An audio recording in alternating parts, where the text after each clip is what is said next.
Hey everybody, welcome into the Beehive. I'm your host, the Bee at LLC, and this is where we stack precious metals like it's pollen and nectar. Our pollen is silver, our nectar is gold, preserving our wealth is honey of old, and like ancient metals, we hold our own. Today, I want to go look at Harlan J. Burke's latest release, which is the... Let me check if I got that. Actually, I got that wrong. It's 235th. 235th buyer bid sale, excuse me. Not 135th, 235th. But yeah, let's go ahead and take a look at it. Let me get it pulled up here. So it has just been released. And I have not looked through it yet myself, so we're going to go through it together.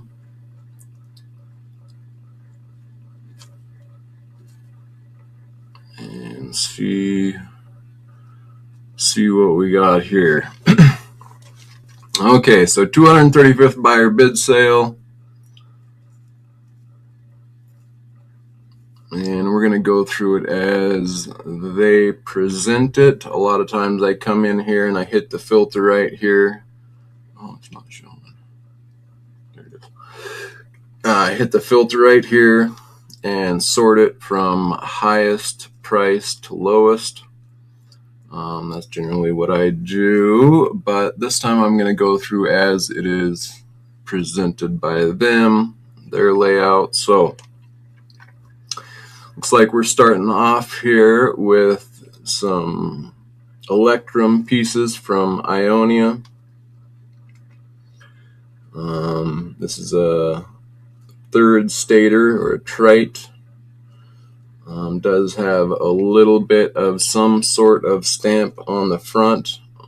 This piece next to it here that has nothing on the obverse, so I believe we're considering the reverse where the punch is on these.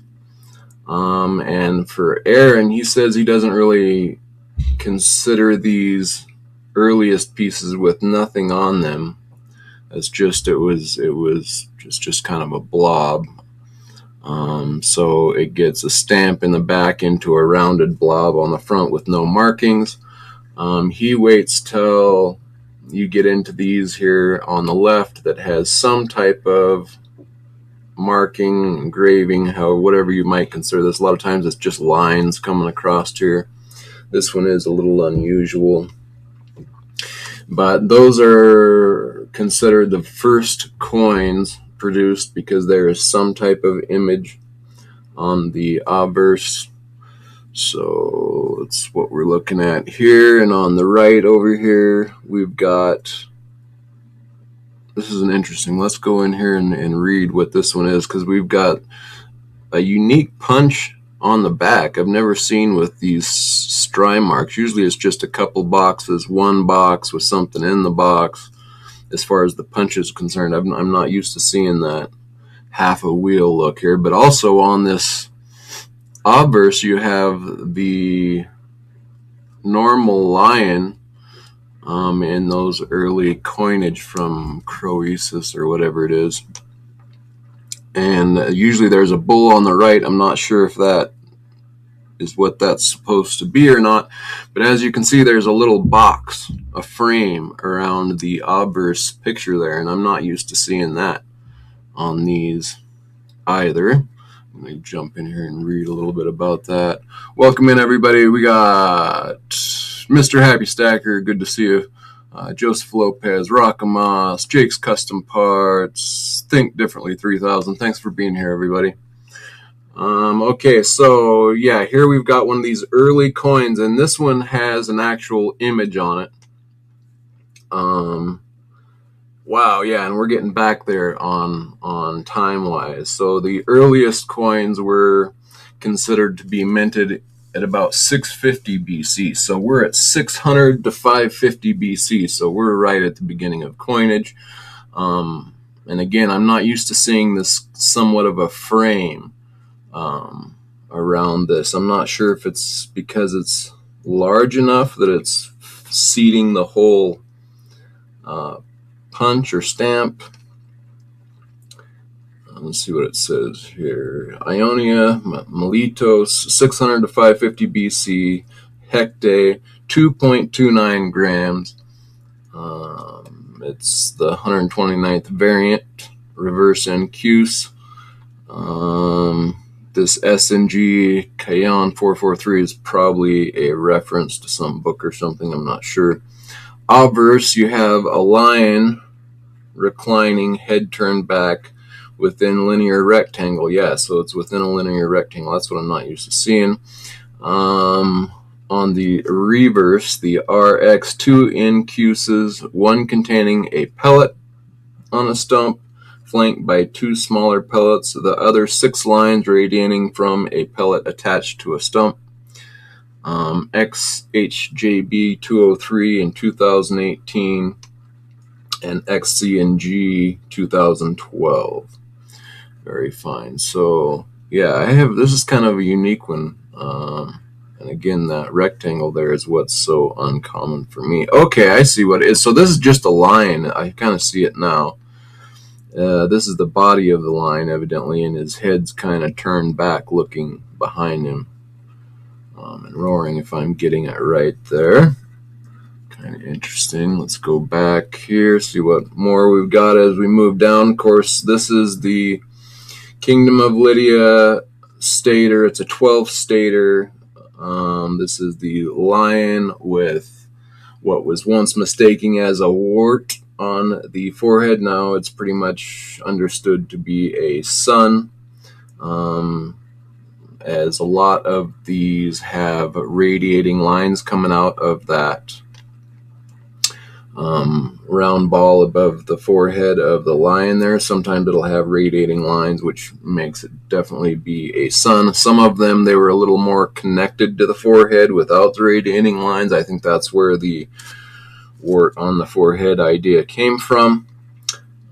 And then moving along here, this one we have more imagery. So this must be, let's look at this one here.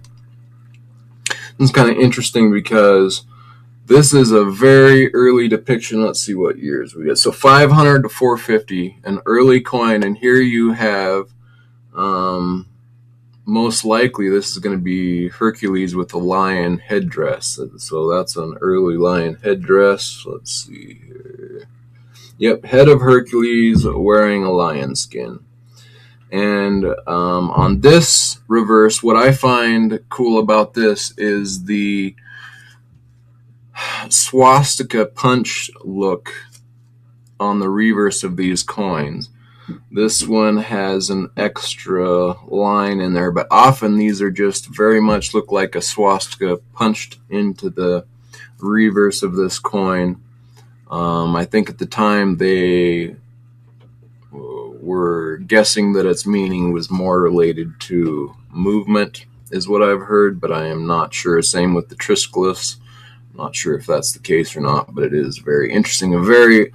You can find on the very earliest coinage we know with at least the king's inscription on there. It has on the obverse underneath of an elk grazing. It's kind of a fine looking elk, but an elk grazing, and then underneath that it has a swastika. If you get 100 greatest ancient coins, I'm not sure if it's which edition, first or second, but it shows that first coin with a king on it, and it has the swastika on the obverse underneath the portrait of the elk, which is fascinating to me that imagery has carried down for such a long time. And also this lion headdress is also carried through, obviously, to the Alexander the Great coin. And then from there, it ends up with many other headdresses, from an elephant headdress to the Horn of Aman and many others. So that's quite fascinating. Okay, continuing on. We are at lot 6 here, and I definitely want one of these coins. This one is pretty nice, virtually mint state. It's a little pricey for me. I do like it, but a little pricey for me at the moment. This is the Alexander the Great, 336 to 323 Babylon mint, evidently stater of 8.56 grams. Helmeted head of Athena, and Nike standing holding a wreath on the back. So that's kind of cool with this coin, in that here we have the helmeted head of Athena, and on the reverse we have the goddess Nike. And usually Nike is like a background feature with a wreath crowning a victory of some kind to someone. But here you have a full drawn up picture where Nike is not actually mid-flight in the air. She seems to be standing. So that's kind of interesting, and a full picture of her, not just a background reference or something. So that's kind of cool, but a pretty coin nonetheless. A bit pricey for me. And then we're going to go through here. We have some Roman coinage here in lot 7.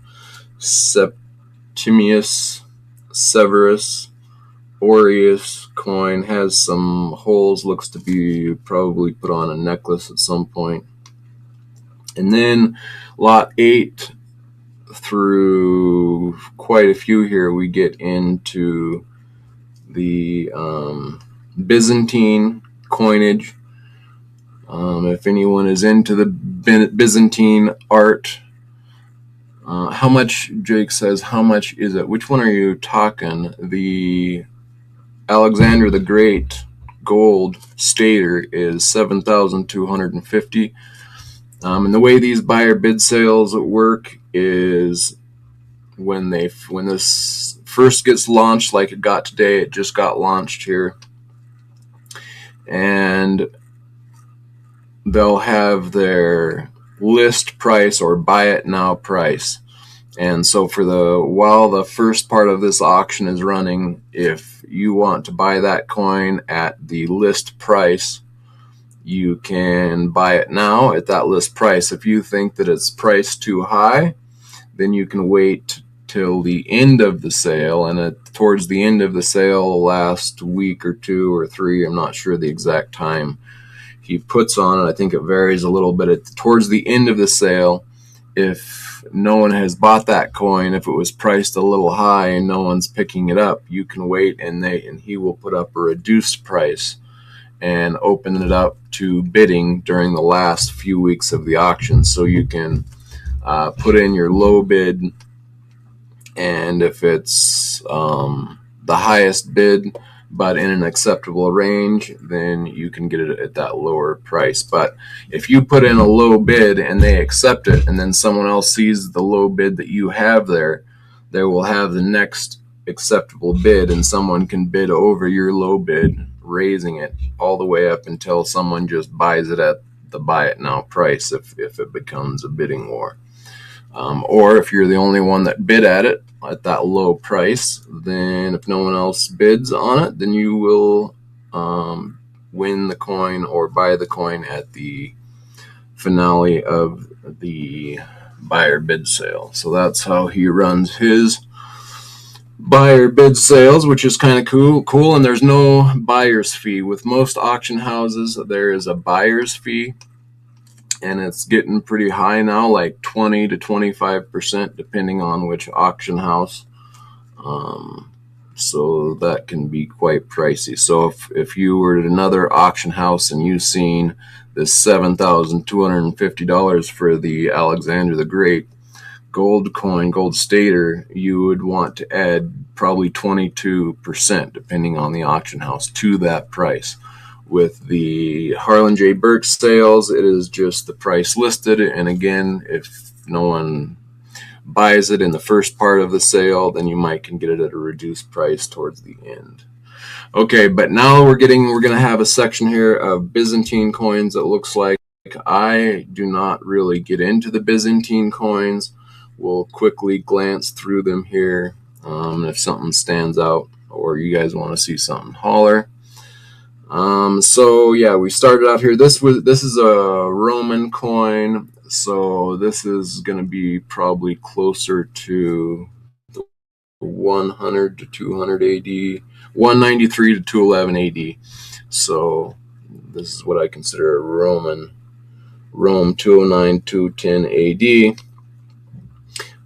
Then when we get into these a little bit larger flan coins, we get into these what I consider Byzantine, or what is considered Byzantine, and I'm just not quite into the artwork here. However, if you like gold, which who doesn't, and you want to get into an ancient coin, which Byzantine I think ranks from like, I'm not sure when they consider it starting point, but from like 500 or 1000 AD to 1500.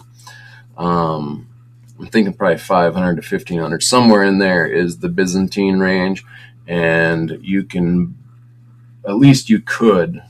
I think they're starting to raise their prices a bit on them here now with the gold price running, but it was a way for you to get an ancient piece of gold at almost the price of gold. There was not a lot of markup on a lot of these Byzantine coins, especially if you get one that's not top quality. You can get some ancient gold at a pretty cheap price, close to just the price of gold. Of course, there's some markup there no matter what because of the age, but it's a way for you to get into that, get a piece of gold from a long time ago, which is cool because gold holds up so well. It's a way to reach back in history right in your hand. But I'm just going to kind of cruise through these unless I see something really cool. Of course, a lot of these have the emperor on one side, Christ on the other. Here it looks like we're starting to mix. We got an emperor. This is probably Nike on the back, or an angel of sorts. I'm not sure. Again, I'm not too into the Byzantine. So we're just going to glide through some of these. Have 2 gold Justinian solidus, 1 clipped underweight. Oh, very cool. Think differently. Yeah. So Think Differently 3000 is over in Australia, and he has been stacking for quite some time, if I'm understanding right. And he is also into ancient coins as well, which is awesome. So I like when I see both stackers and collectors of ancient coins, which I believe Think Differently 3000 is. So good to have you. I think he's very knowledgeable in this area as well. Maybe I can get him on the channel sometime and talk with him about it. And obviously he would know probably a lot more about these. So yeah, Justinian would be a Byzantine coin, I believe, if I'm correct. So now we're on to the second page, going through these Byzantine coins. Not seeing anything too impressive for me.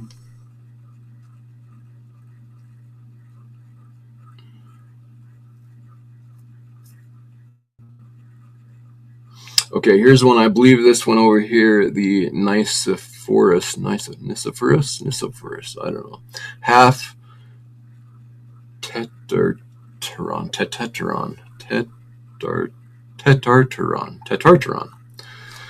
Okay, I think so. I believe this one has on the, I'm not sure if it's obverse or reverse of this coin, but this is obviously here a portrait of Jesus with the halo around it, and a cross within the halo. I believe that is to represent Christ.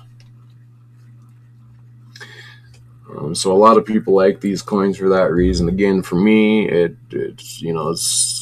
doesn't do it for me. For one thing, that's not very good art in my opinion, or at least not my taste. And again, so this is actually a quite, as you can tell, more pure gold coin. You can tell just by looking at it. It's got a pretty pure gold consistency. then you get into this lot 40 here. We also have Christ on the, I'm going to call that the obverse. If I'm wrong, forgive me. Christ on the obverse here, and probably Michael the seventh here is probably a emperor of sorts. And again, lot 41, we have Christ again on this obverse, and even into 42, that's supposed to be Christ. But I mean, look at that. Look at the degradation in the art. And that's why, I don't know, for me, Byzantine just, I don't know, I can't pull myself into it. To the art is just not there for me. But it is a good way to get into it, because I don't think a lot of people are too heavy into it. And that's why, and I think there's a lot of coins. And of course, these latter ones, I would say lot 40 through 43 are going to be a very light mixture of gold. You're going to, you know, and the off metal will be silver, so it's not too bad, but I just don't like the somewhat debased looking coins. And lot 44, like that is almost looks to be silver there, but there most likely you can see some gold in there, so it's very debased. And that probably is Christ, even though it's a full body portrait there, would be my guess, because I think there's kind of a halo around there. But again, I'm no expert at all in these Byzantine coins. But anyway, we're going through them. Okay, so now we're getting into some Greek coins here, starting at lot 46. These are the Calabria. A lot of Calabria lately in the market. I missed one that I should have picked up a while ago from Aaron. It was a beautiful Calabria. I didn't know enough about that coin at the time, but I have yet to see one that nice that I could have afforded, so I'm kind of kicking myself for not picking it up. But there are a lot of these. Rarely have I seen one with this probably goddess on the obverse here. Let's see who they're thinking that is. Of a nymph. They're just calling her a nymph. So the diademed head of a nymph with the naked boy crowning the horse. That one. And then we move on to the military man on the horse with a shield and a spear, looking to be in action and as to spear something below him. On the back, most of these Calabria Tarentum coins have this god riding a dolphin. I believe it is supposed to be the founder as well of that city or something, being saved by a dolphin and brought to land, from my understanding of that. And then number 4, lot 48 here, looks like a very, very nice mint state, well struck coin here of Tarentum. The reverse is not so nice, although not too bad, but the obverse is quite nice. A very nice, not that great of art, but very well struck and clear, precise imagery. And it's got some cool toning on it. Let's see if this is that supposed to be Nike with a wreath behind the rider. Let's see if that is what they say here.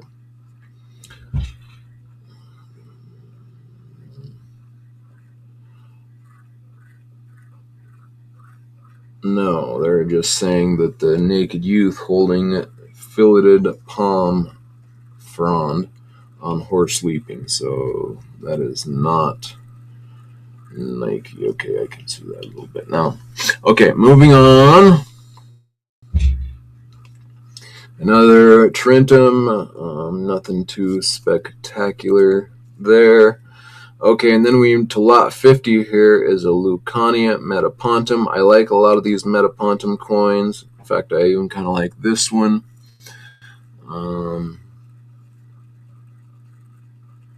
I like the wheat in the background, and the bull is quite cool. I've had one of these with a mouse on the leaf here, which has been my favorite so far.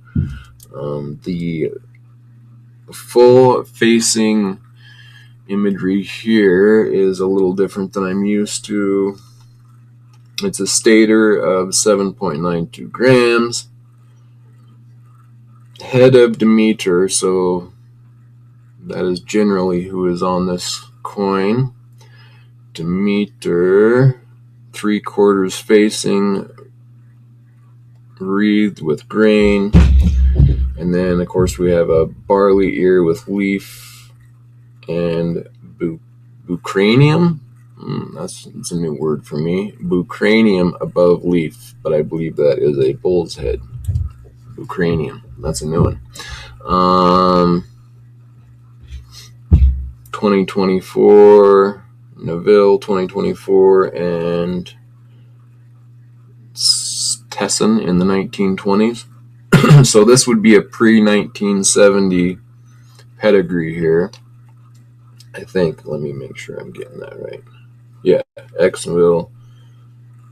So yeah, back from 1920s. So a lot includes original. So this would be pre-1970 here. So and it's a stater. So this is not, I mean, it's not the best strike here, but for that coin, that's not a horrible price in my opinion.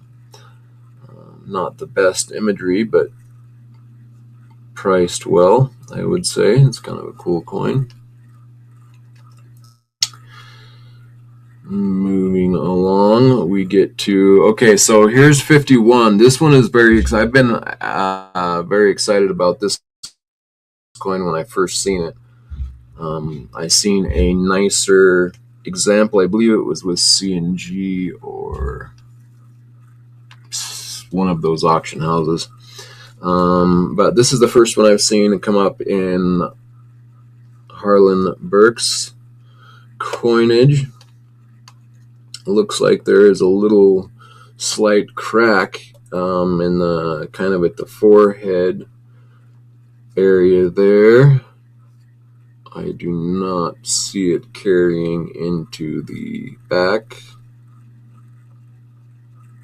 So it could just be kind of a little hairline crack. Let's go ahead and take a look at the video on this coin. This one is something that I'm definitely interested in.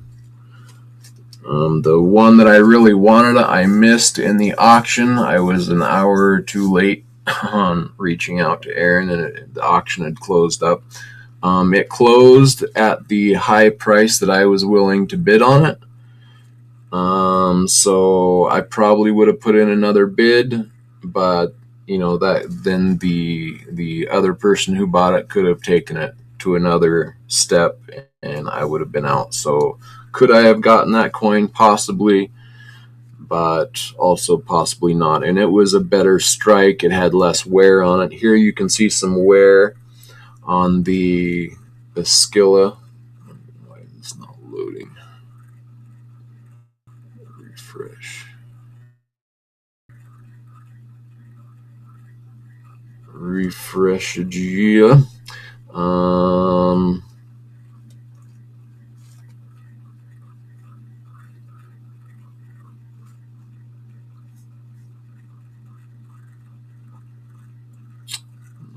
Play for me. Hey, welcome in Marsh. Bucranium, Latin bucranium from ancient Greek bukraviov, bucranian, ox's head, referring to the skull of an ox. Okay, cool, yeah. Thank you for that. Appreciate it. And this is not wanting to play for me, which is frustrating because this is what I wanted to see.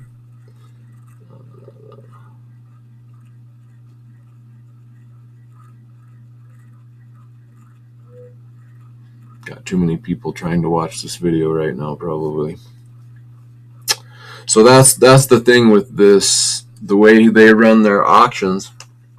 You got to watch close to when they release this thing, because within the first hour or two, a lot of the nice coins will disappear. If they're priced well, they just get bought right off the top.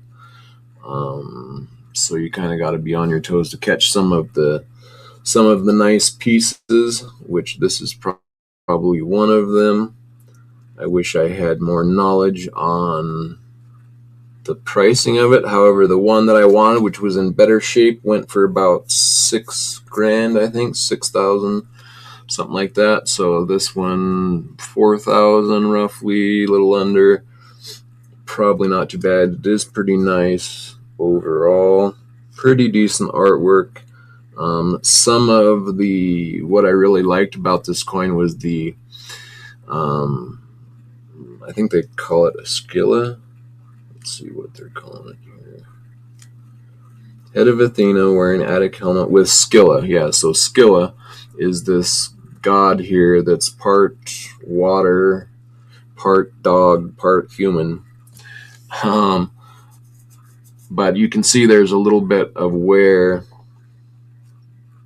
here on the upper torso and into the head. The last coin I was looking at, you could see the hair. The eye was a little bit better, not nearly the wear on the face here, nor on the upper body.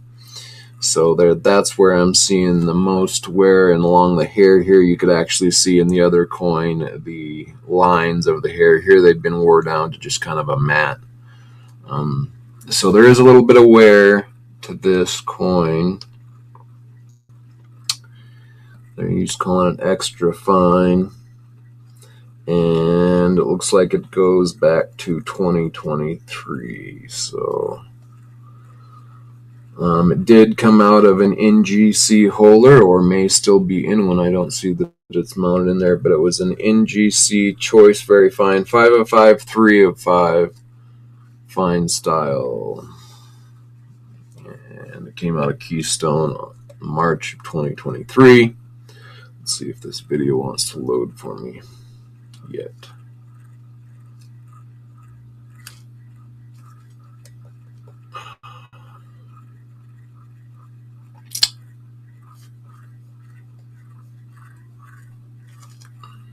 Negative. All right, well, I will come back to it in a minute here then. All right.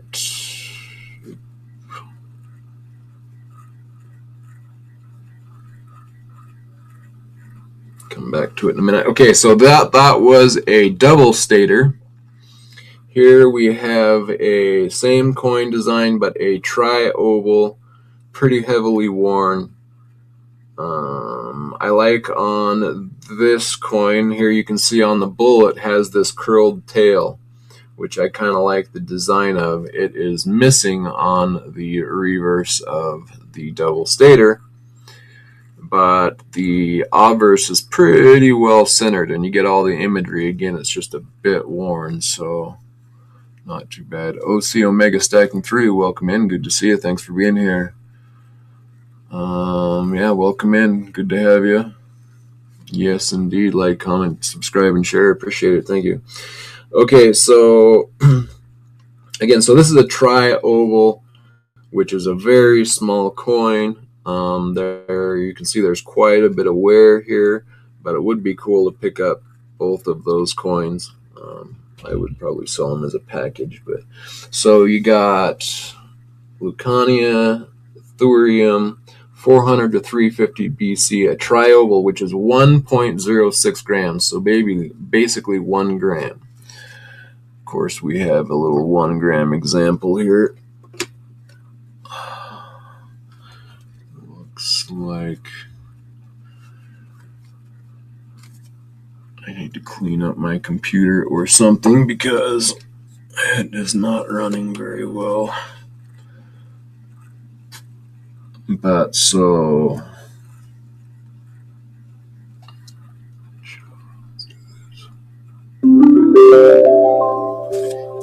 this would be 1 gram. This is 1 gram of silver, so this would be the weight of that coin. Pretty small piece of silver, but pretty cool imagery within that 1 gram. Pretty impressive for the time period. All right, let's continue on. That was only $250 for that little piece.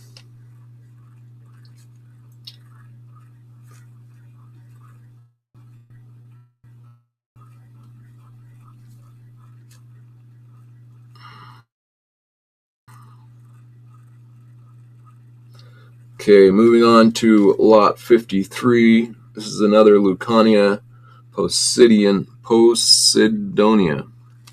Oval, which is another small coin.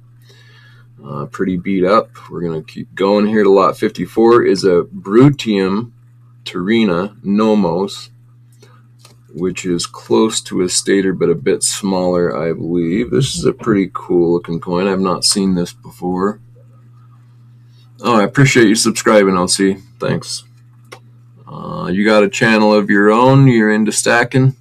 You got a stacking channel as well? Let me know and I'll shout you out here. Okay, so Brutium Terina 440 to 425 BC and Nomos, which is 6.78 grams. That's like a gram lighter than a stater or something like that. Italy, HN Italy 2575. I'm not sure what. Again, these are probably book references more likely, I'm guessing. The obverse head of the nymph within laurel wreath. So again, we're just calling her a nymph, but I do kind of like that design there. She's kind of pretty, nice hair, pretty well struck coin. And on the reverse, Nike seated. So here we have Nike seated. This is a new one. I haven't seen Nike seated too much. Again, usually Nike is in the background flying with a wreath crowning something. But here you have her seated, so that's kind of cool. Not the best strike there. Looks like it didn't seat fully. Would be my guess. I don't think might be a little bit of wear there, but since that's kind of in a incuse or a dip, I wouldn't think that. My guess with that would be is that it didn't get fully set during strike, but I'm not sure. I'm no expert. So Nike seated left on amphora, and an amphora is like a hollow rock that they believe they could talk into the earth and talk to gods or such an idea. Anyways, kind of like the navel of the world, they consider them. And okay, from the CLV collection formed in the 1970s and 80s, June 1937, lot 80. So this, December 1909. So this has an amazing pedigree. So that adds quite a bit to a coin. That's probably where you're getting this price. But I have not seen this coin before either. So this is kind of a cool find. Pretty nice little coin, really. With a pedigree, so that's nice. Moving down to Sicily, Leontini, Tetradrachm. This is a cool coin.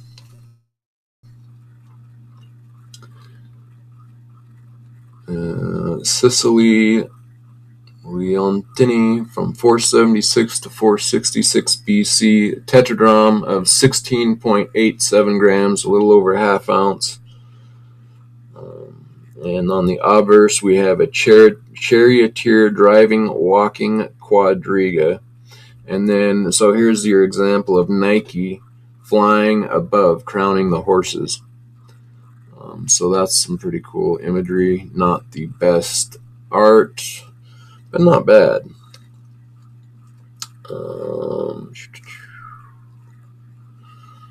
And with the name of the city in the exurg. So right below this dirt level or ground level, which they consider the exurg, I think the picture kind of starts from the exurg up. Like that's the main portrait will start. Like this is ground level is what they call the exurg, and then right below that is the name of the town stamped into or imprinted into it.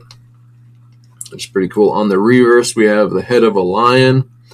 4 barley grains around, very scarce with this iconic obverse. We find one other example on Coin Archives, X Mark Gibson collection, the coin cabinet, May 2024. So kind of cool. I'm not too big on the art on this coin, however, it is in pretty well kept condition. Let's see how the video looks here, if it wants to load for us.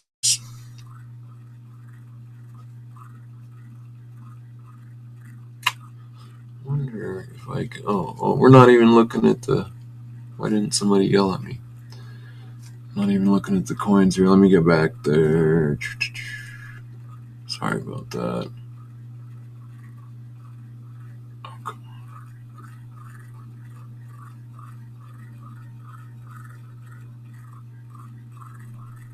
I got too many things going at once. Doesn't want to work for me.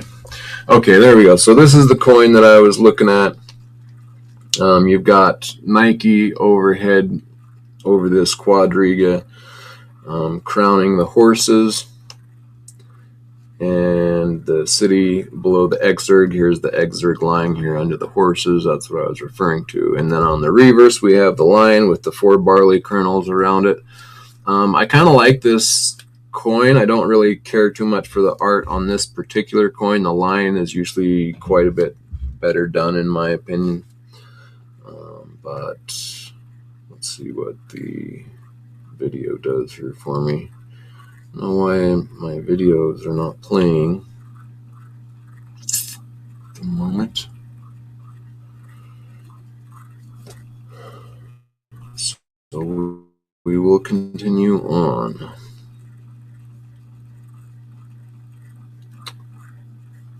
Whoa. And it looks like the order of these coins just got changed. Sometimes that's another thing I find with these HJB auctions is when they first release it, there will be, the existing stock when they release it. But as you go through, you check back in a few weeks, it seems like there's usually a coin or two added. So it's always good to keep checking every once in a while, see if something new gets added. Okay, here's another Leontini,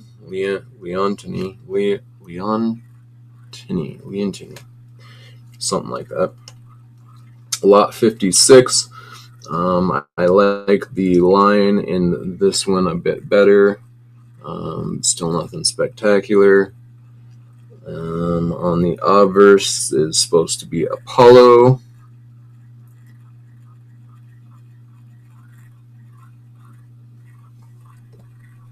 And goes back to 1994, so not pre-70, but been around for a few auctions. Okay, and then we move on to the Syracuse. Oh, see, this is already sold. This sold in, an hour or under an hour. This coin is hard to get for anything less than this price right here that you're seeing. That's probably why it sold, is because that's a pretty good price for this coin in almost any condition, or any decent condition, I should say. Let's see what this one says. So obviously you have the same picture here. Let's go to the bigger view of it. You've got a quadriga, the rider or the wagon driver, the charioteer driver. The charioteer is pretty much off the flan. You can see the wheels of the chariot with a bit of the cart he's standing on in it. The reins are pretty. This is just a really worn down die. So it's not, so they're calling this mint state. So that means that this is pretty much how it came off of the mint itself. And so when you see a coin like this that looks really wore down, it's actually just the die that they struck it with was really wore out. So that die is struck, thousands of coins at this point, and the imagery is getting very worn down, wore out. So this is actually a freshly stamped coin, or not really any wear on this coin. This is how it looked when it was struck. And so there's two dies. Obviously, you got your reverse and your obverse. And this is I think we're calling this, I believe this is one of the coins that's kind of flipped. So normally this would be the obverse, but in this case normally this would be the reverse, but I think in this case it's the obverse. And I'm not sure about that, but I think that's the case. And so the obverse die here has struck so many coins, but it's not so wore out that they've replaced it yet. Whereas on this side of the coin, it's wore down too, like you can see. So anytime you get these flow lines here, where it looks like, I don't know how you describe that, but all these little lines that are kind of, I don't know, the best way I can refer to them is flow lines. And as the die stamps those coins over and over and over, the heat and the pressure starts to create these flow lines in the die itself. And obviously the imagery gets flattened out after each stamp. It gets flattened a little bit, pressed down a little bit, so you start to lose some of your crispness or distinct quality lines. They start to round, they start to spread out, flatten out. So that's generally what you're looking at. Like when I first started looking at these ancient coins, I was like, boy, these have a lot of wear to them. No, actually, it's like he's saying here, it's mint state. So there isn't really any wear per se to the coin. It was just that when this coin was struck, it had wore out dies. So that's what we're looking at here. And obviously this side is not nearly as wore of a die as this side, but they both have quite a bit of the flow lines and roundedness going on. So anyway, that is that coin, and it goes back to 1995 is the history there.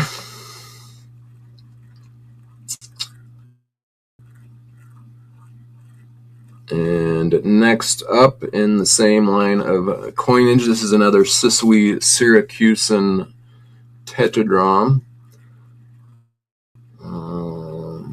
This one, in my opinion, is a little bit nicer.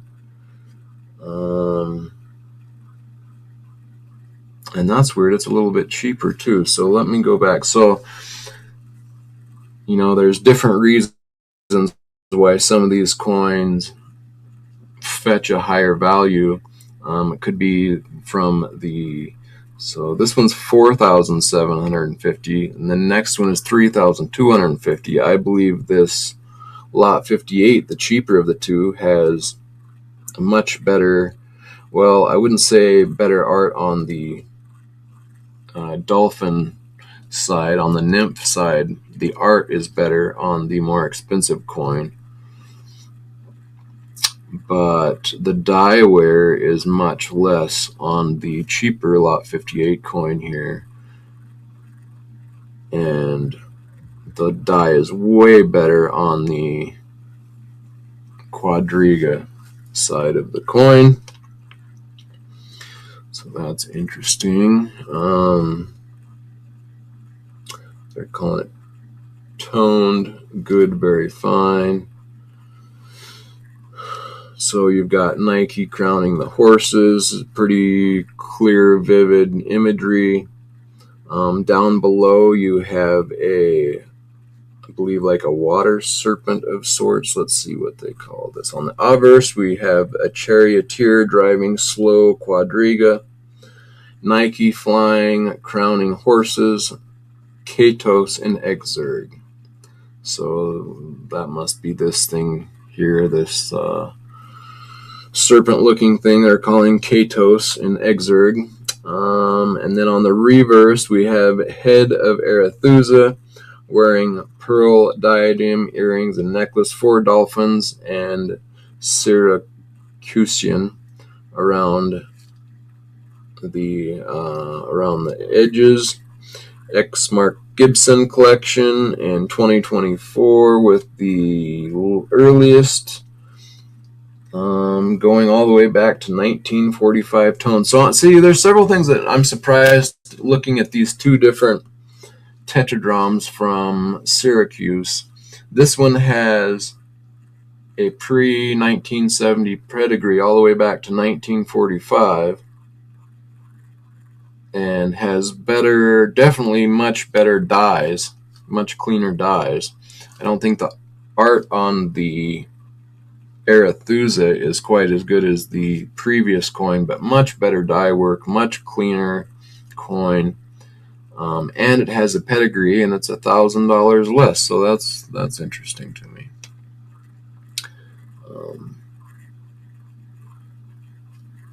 Yeah, this is not, so this is a pretty good price for this coin, in my opinion. 17 grams. So we're a little over a half ounce. So this is not a bad piece here, in my opinion, for that price. Some cool toning on it. It's just the Arethusa is not too great of art. Okay, here's another Syracusan coin from Sicily. This is much better art on the Arethusa.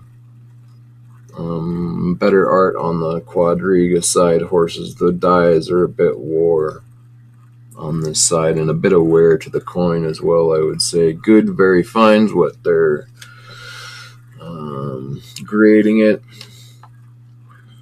450 to 440 BC tetradrachm, 17.33 grams.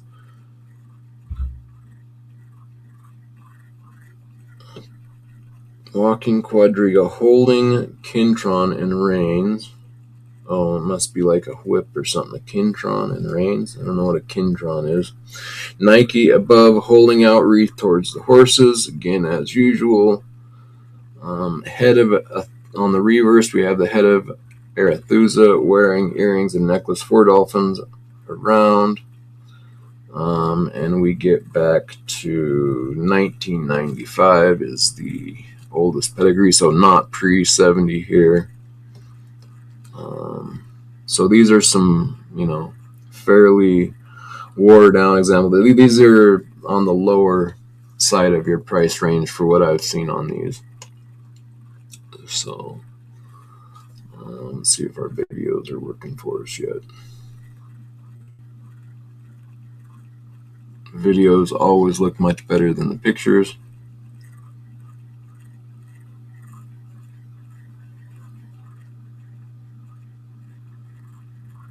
Well, my videos are just not working today. Not sure if that's my computer or what.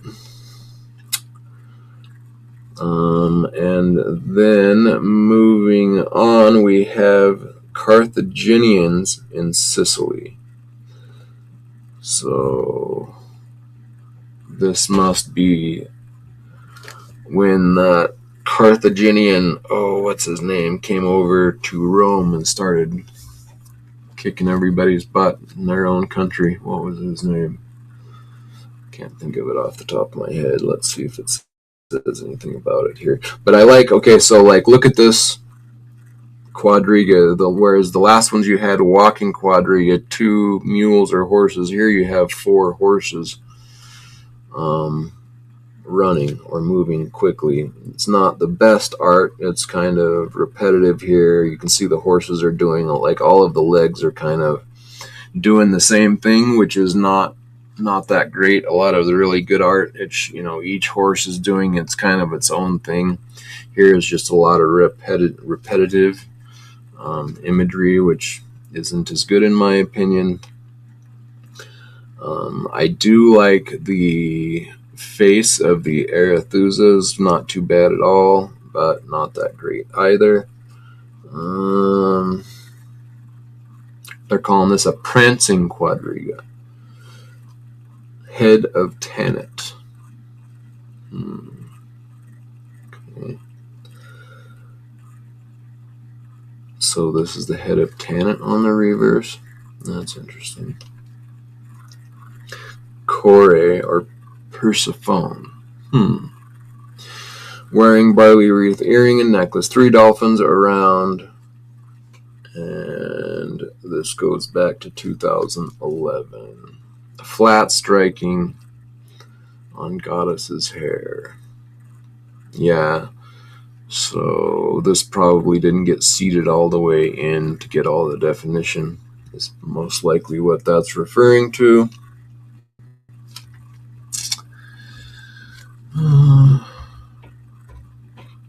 Oh, cool. Thanks, OC. Yeah, go check out OC Omega. Evidently, he's got a channel out there. Very cool. Keep stacking.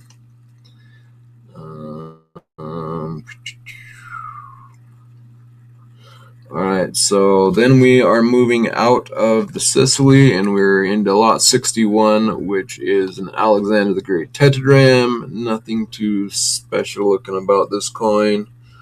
Very cheap, $800 for a tetradrachm of Alexander the Great, but the reverse is a little off the flan, and there's nothing too spectacular about the Alexander the Great there. Or as some like to refer to him as Hercules, wearing the lion headdress. A lot of people think that this is a likeness of Alexander the Great as Hercules. That's more the side that I lean towards. But nothing too spectacular here. And no pedigree, so that's where you're getting the $800. Alright, on to the next page. Okay, here we have some nice toning on an Alexander the Great. The reverse has got some cool toning, a little on the obverse. Not too bad in the art, but not that great either. Let's see what it says about it. Okay, so this is a lifetime issue, evidently. So that's cool. 336 to 323. Oh, no, it's not. Never mind. Or wait, is it? Yeah, it is a lifetime issue. Tetradrachm, 16.84 grams. Head of Hercules. Zeus enthroned.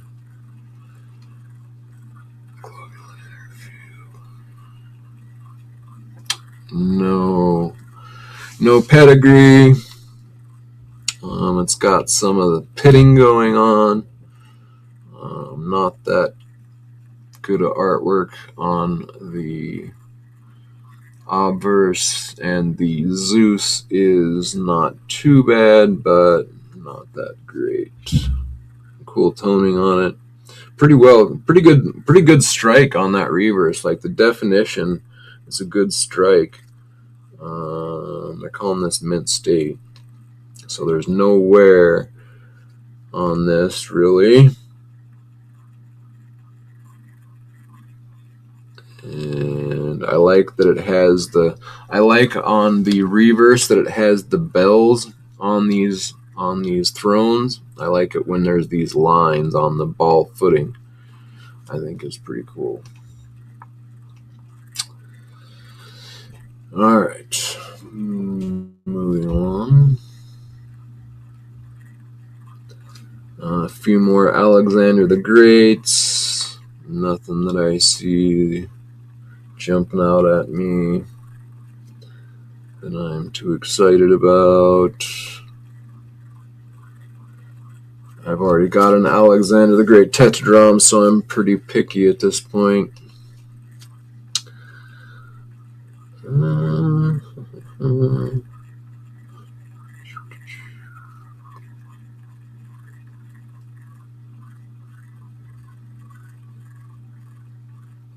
Got some decent facial features for $875.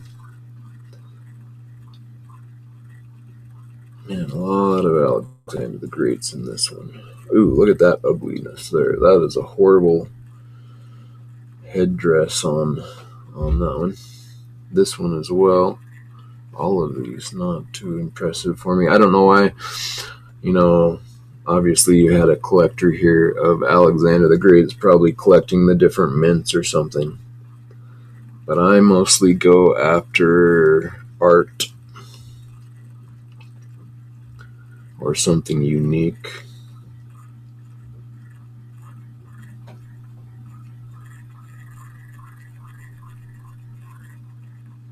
This one's not too bad over here.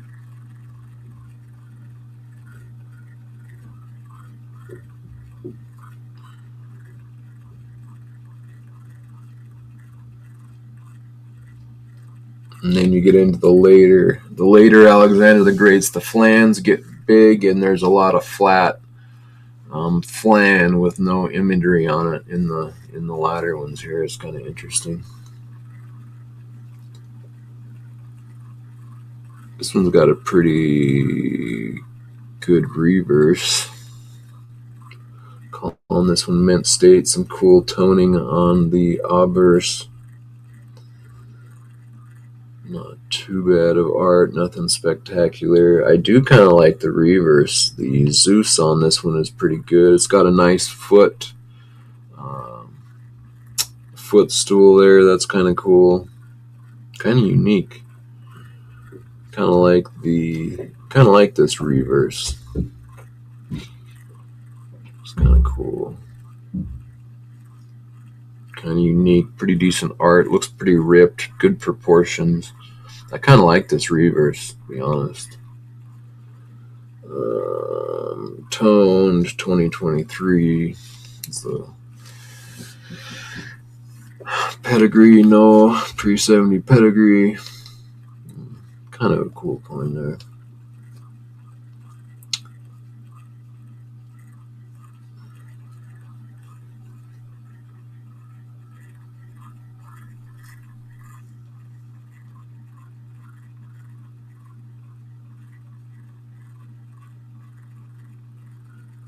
This one is kind of cool.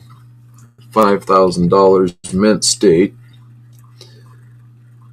I like the portrait of Alexander there. The face is very well done. Looks very realistic. Not too impressed with the reverse of Zeus though. Wonder why this is getting so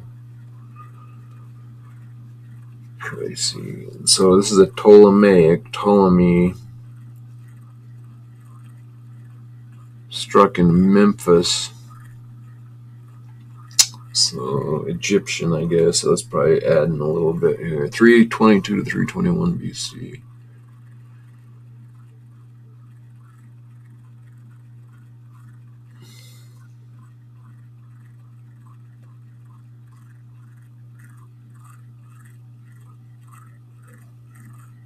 Beautiful high relief image of Alexander. Contact mark on chin. State. Yeah, I do really like the beautiful high relief image of Alexander. Yeah, I do like the Alexander here. It is pretty cool. There's a little bit of definition lost in the hair here. I'm not sure if it didn't quite seat all the way into the die, or if that's just the way that die was. Could be that there's a little bit of wear on the die. You got some flow lines there, but I really like the facial features. They're very lifelike. And cool hair on the side here, wrapping around the ear. I kind of do like that, Alexander, but I don't like the reverse. I would not spend that kind of money on that coin personally, because I already have one, as I say, that's not too bad. So, but I do like the face on that.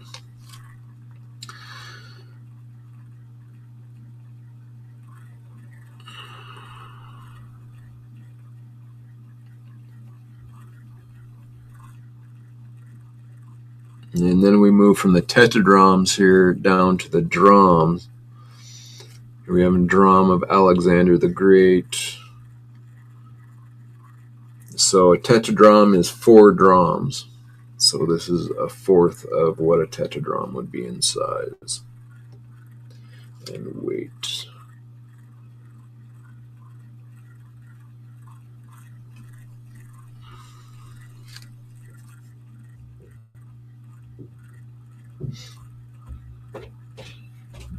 Paeonia tetradrachm.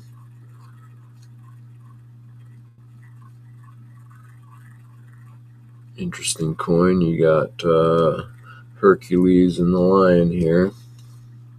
What's the obverse?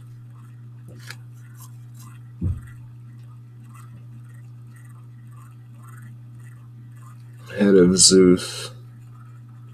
You got Zeus on the front and Hercules on the back.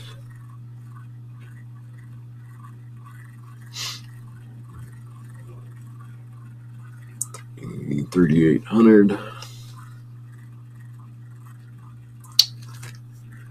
Celtic imitation, Thasos, another Celtic imitation of Thasos, another Celtic imitation, another Celtic imitation. We've got Thrace Stater. And here we have a Thrace tetradrachm of Lysimachus. Kind of cool, not too awesome. We got another one here, a little bit nicer. Let's look at that one.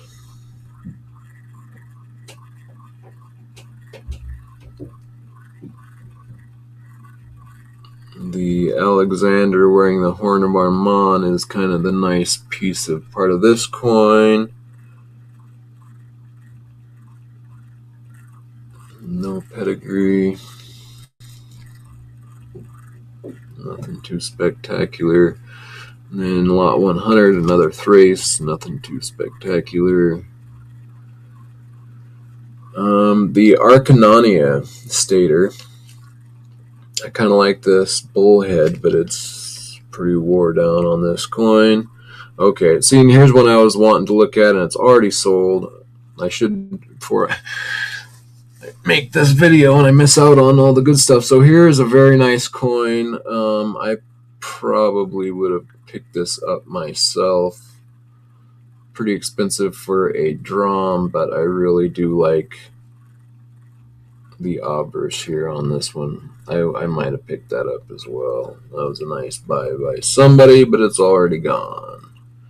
But I do like this. I don't know if that's a Arethusa look-alike, or what they're calling, just a nymph probably. Let's see, head of nymph. Yeah, Larissa 3/4. So, yeah, I like that coin. I would have probably picked that up myself, but somebody beat me to it. By the time I get back to that first coin I was interested in, it'll probably be gone as well. But I kind of want to start going through these buyer bid sales as they get released, so we can all learn a little bit together.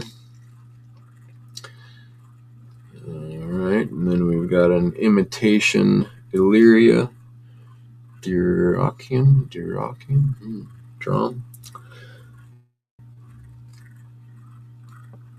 Illyria.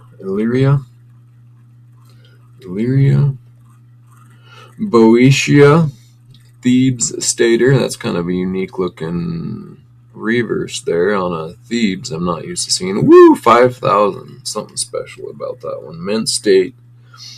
I bet this reverse is. Oh, it's got those ivy leaves on there too. That's cool. Boeotian shield decorated with club across the top. Head of bearded Dionysus wearing ivy wreath.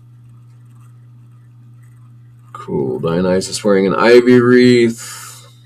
Goes back to 2011. Mint State. Pretty pricey.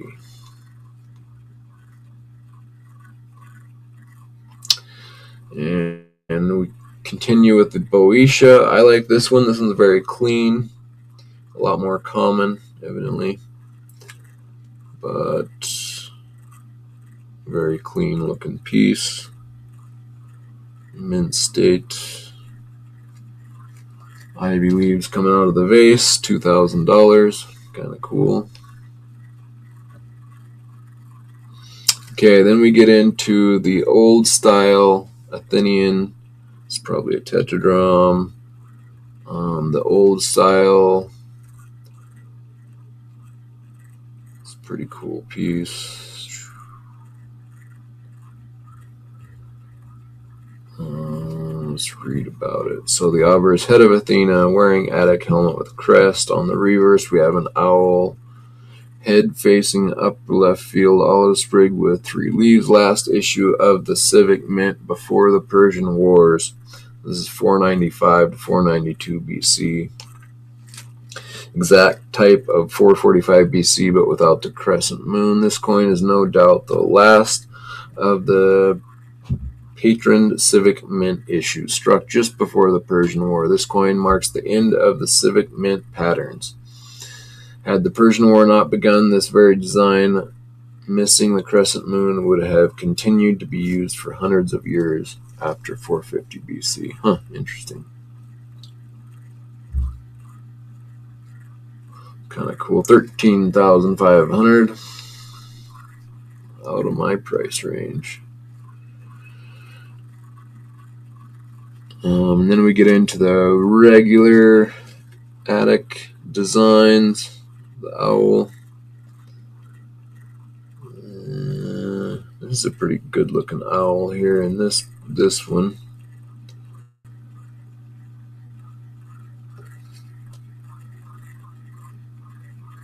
But nothing too spectacular. I do like the owl. And I kind of like the dot, or the whatever you call this in the middle here.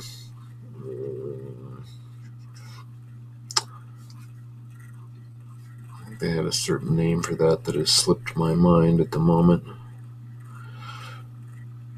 And then the rest of these is nothing to... But this owl's pretty nice as well. And then we get into the Aegina Stater. This is the second edition of the Attic Turtles.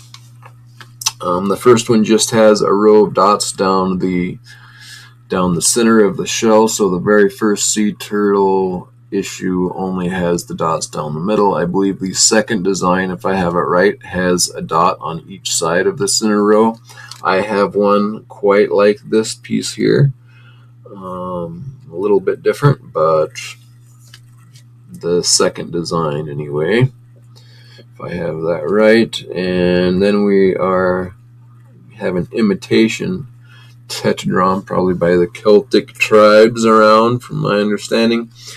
Athenia, Heraclea, Pontica, Timotheus, and Dionysus. I've never seen this coin before. 6,000. Woof, that must be rare because it's pretty wore down, and still $6,000 for a didrachm. So a didrachm is 2 drachms. It's 9.86 grams. Head of Dionysus.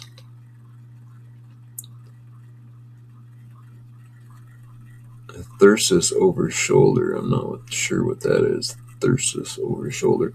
On the reverse, you got Hercules erecting trophy, ram's head between Hercules' legs. Looks like he's coming up to some shield and other military gear.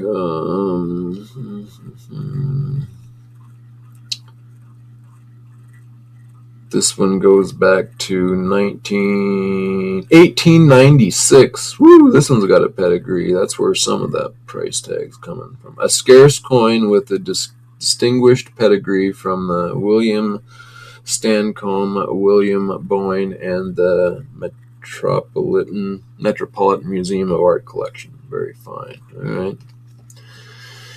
Interesting.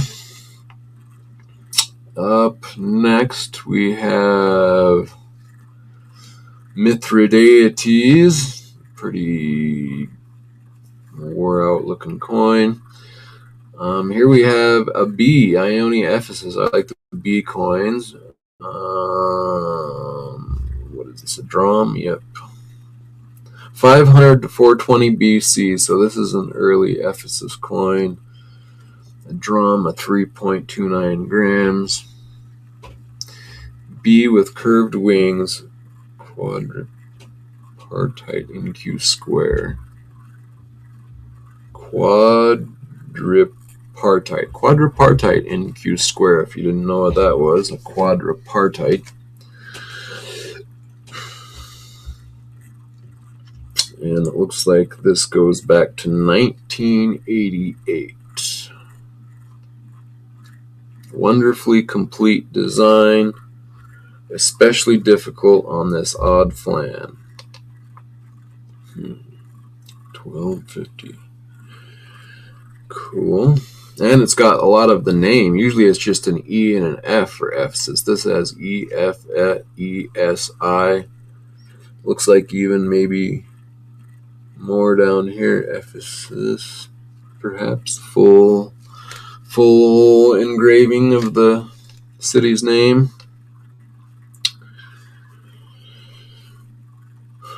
What happened? Where did I go?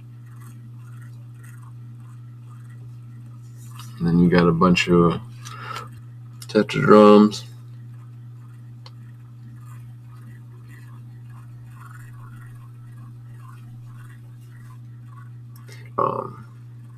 Not too bad. Not quite what I'm looking for. I've seen some of these that I wouldn't mind picking up, but the horse has to be a little nicer for me on those. Then we got a Lycia Facilis Persic standard diadram. Ship brow looks to be Troas sepsis drum. Interesting. Pamphylia stator. Few Pamphylia. This is a Pisidia Selge stator. Pamphylia side tetradram. That's probably Nike walking on that one. It's already sold.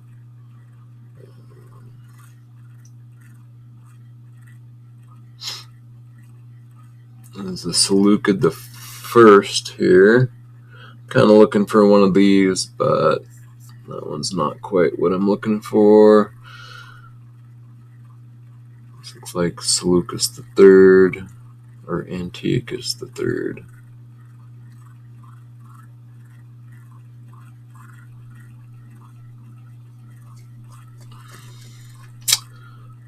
Here we have a crucifixion year shekel. Interesting. 8,500. Ouch.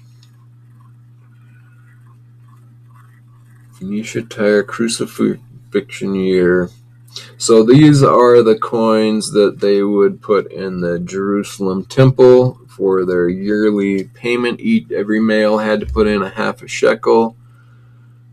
This is a full shekel. But from what I understand, this is the coinage that they would use to pay their temple tax once a year. And this happens to be dated 33 to 34 AD. So this is the crucifixion year, and that's why these have such a high price tag. Everybody wants a shekel from the year that might have been part of the 30 pieces of silver, is the thought process there, used to pay Judas, that then bought the field of blood that he later died in or committed suicide, and then his body fell from the tree he hung himself on and exploded, it sounds like, on the field of blood. So this could have been part of the 33 shekels, but I would say anything pre-33 could have been part of the stash. It could have used some of the older shekels. It could have been anything in between 33 and prior that could have been used. But these year of his death shekels get a much higher price tag on them. This would probably be, if it wasn't that year or date, it would be much cheaper, like $1,500 or even less probably for this wore down imagery. But this is kind of a cool one, and it's a full shekel. Head of Malcart right, wearing laurel wreath and lion skin around neck. On the reverse, you have an eagle standing left on prow, palm behind to left, above club, to the right, the club of Hercules. KP above monogram, Phoenician B between legs, struck in the year of the crucifixion of Christ. Very fine. So there you go. If you want a crucifixion of Christ shekel for $8,500, there you go. Here we have a Phoenician tire shekel already sold. Let's see what year it is. 45 to 6 AD.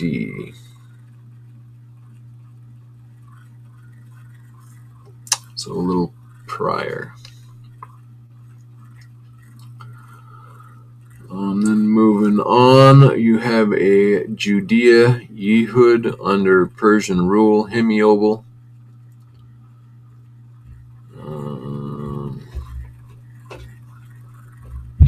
These are both, I believe, Bar Kokhba revolt coins from Judea. Mithridates, Parthian coinage.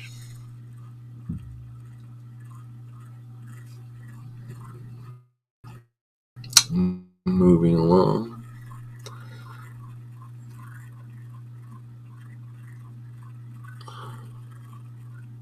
A lot of people will get this Ptolemaic coinage mixed up with the tire shekels, but they are different coins.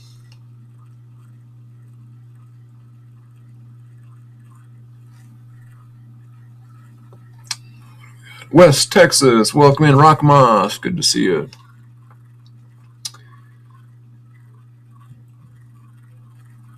And here we have a camel and his rider.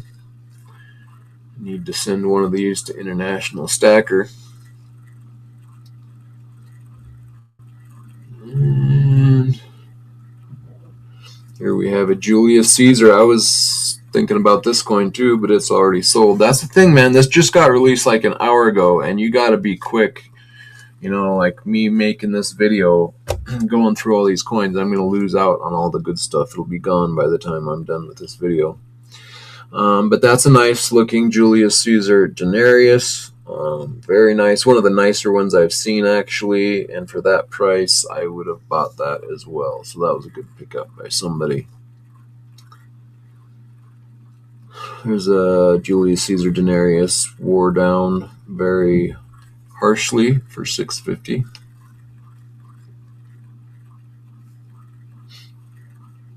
Here you have Julius Caesar denarius with some captives under their shield and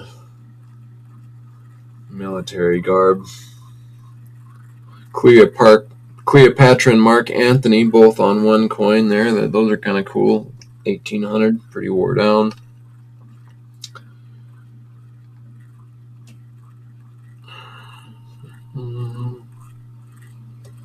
This, I believe, is an Augustus coin, Caesar Augustus, and I believe this on the back is to represent a star or a meteor that they supposedly seen go across the sky right after his death, from my understanding of that coin. But this is all Roman. I don't pay too much attention to that. That's usually why I filter through and go highest price to lowest, but since this is the fresh release, I'm just going through it as they have it laid out. So I'm going to kind of just glide through all this Roman stuff. If you have a question on one of these, just holler lot number. You want to look at lot number, whatever, and I will look at it.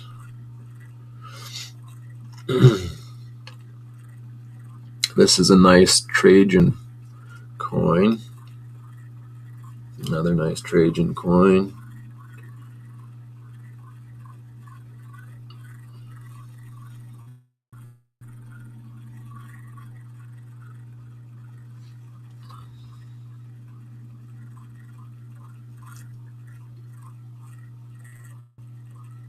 It's interesting, this Roman coin. I don't get into the Roman coins. The very early Roman stuff, the Rome Republic, I guess you would refer to it as, is a bit more artistic and more interesting to me, but that's the very early stuff. While the Greeks had more power, the Roman coinage looks to be copying the Greek coinage, and it's much better art from that older Roman Republic time. But as it progresses, I don't know if it's because Rome grew and grew and it got less important and more civic, but the imagery just went downhill quickly, in my opinion. But there's a lot of history that's very intriguing within the Roman coinage, I admit. So to each their own on that. What's up, bud? I'm on live, but what do you need? I was just coming down here for say I love you. Okay. Love you too.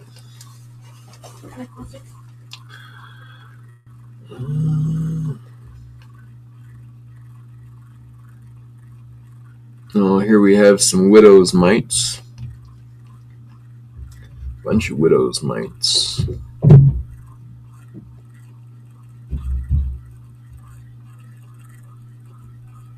And of course we have like this Prutah here. Some people argue that this Prutah is the actual widow's mite. I think most people settle on this type of coinage here being the widow's mite, but there's plenty of argument about it.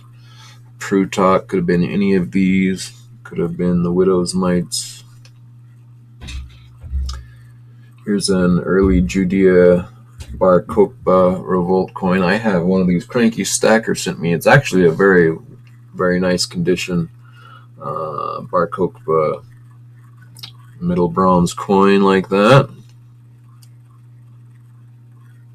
Okay, we're going to go a little bit quicker through this stuff. Again, that's why I generally filter highest price, lowest, because when you get into this lower price Roman stuff, I really don't have much interest in it, but I'm going to try to go through the buyer bid sales as they're released, and right in their first release, go through all the coinage.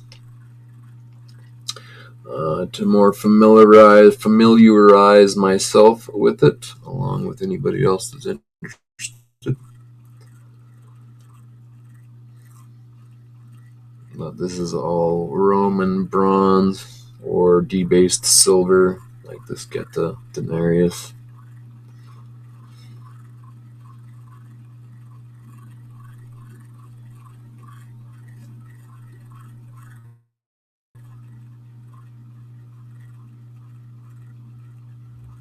And then once you get into the very early Roman, like the Rome Republic, early silver coinage is a much higher purity of silver, but most of the Roman silver is very much debased, especially after the Rome Republic period. And there are different grades of debasement. The earlier the coinage, the higher the percentage of silver, and the latter you get, of course, the more debased it gets, which is interesting. But like even the high, after the Roman Republic, the high grade silver is still like 80% is the highest it gets, I think. I don't think it was ever as pure as like the Greek coinage that I like to buy is like pure silver, like 98+% pure, which is what I like to stick to, or gold, or electrum, which is a mix of gold and silver. Okay, and here we've got a gold Justinian. I believe it might have been Think Differently 3000 was in here earlier, said he had a Justinian.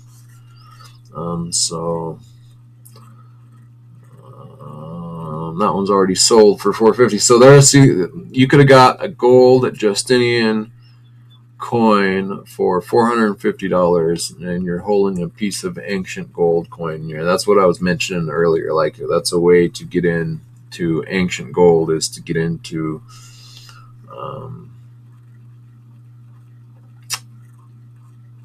what do you call this? It always slips my mind too. Yeah, anyway, the Byzantine, that's what I'm looking for. Byzantine gold. You can find some close to cost gold price ancient coins if you're just looking for an old, you want to get some history on an ancient gold coin. That's a good place to look.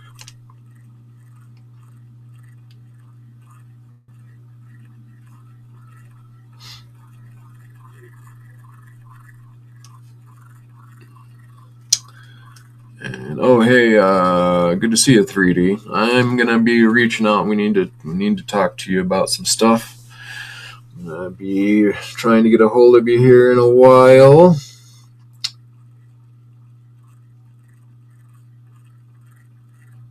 So I'm just kind of quickly going through some of this, see if anything pops out at me.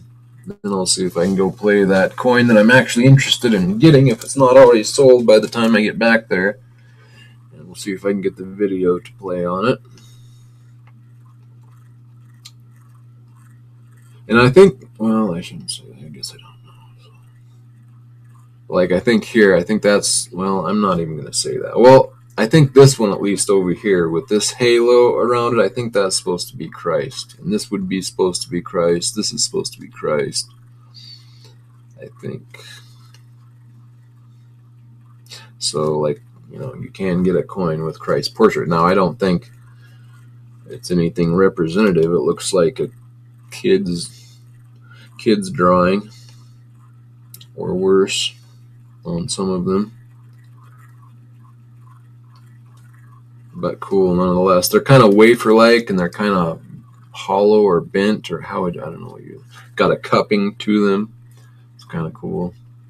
But they're pretty big around, a lot of them, and pretty thin.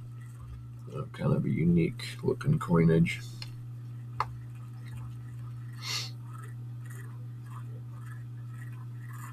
I believe this is Christ with the halo around his head there.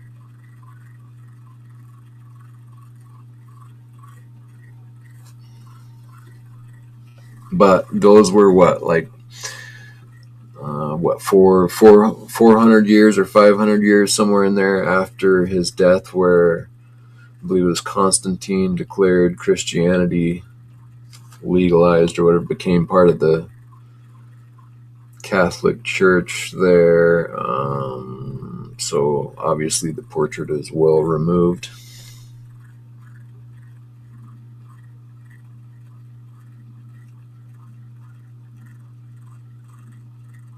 Oh, here's a Greek coin, Apollonia, Bosporus, Pantikapan. Interesting. What is that, like a oval or something?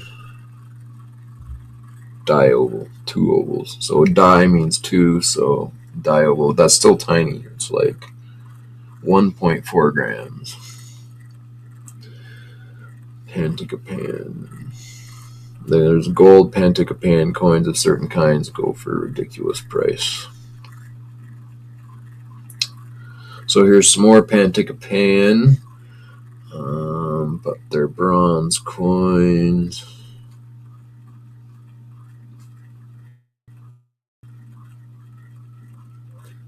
More Pantikapan.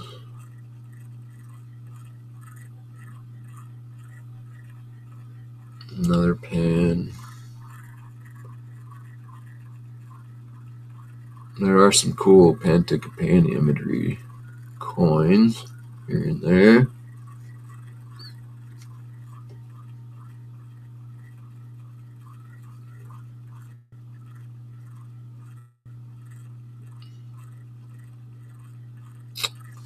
And I have not seen very much. Now here's a Bosporus with Suramates of the first and Hadrian.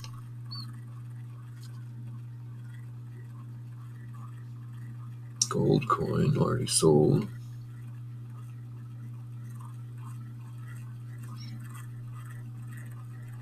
Pater with Marcus. What, Marcus Aurelius? I don't know.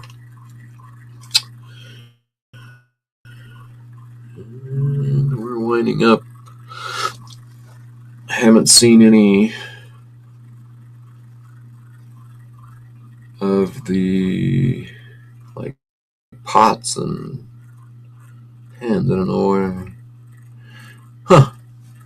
Did I miss them or they're not released yet? Usually there's like pottery and amulets and a bunch of different stuff in with it. Okay, so now I'm going to go what I normally do. So you come up here to this. When you come to your buyer bid sale, come to the top of the page here on the left, says filter and sort, and I go to all departments. See, I was just in ancient coins. That's why. Let's look at the antiquities as well before we get back to the coins right quick. Didn't realize that I didn't have those in there.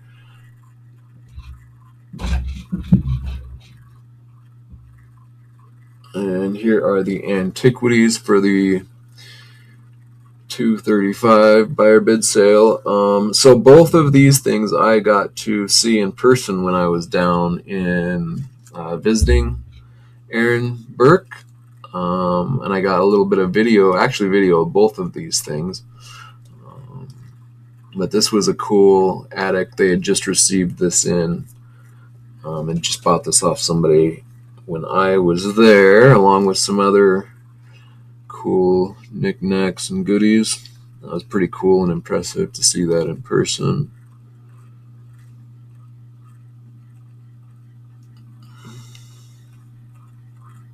Babylonian stone tablet fragment.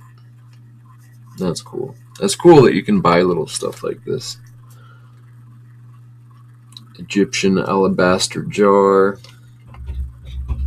Roman pale green glass jug. That's cool. That's some old glass right there. That's cool. Still intact. Looks to be. Here's a medieval iron sword. Crikey. Then you got a royal omen oil lamp with 4 labors of Hercules on it. That's cool. Byzantine bronze cross. I'm just not into the Byzantine myself.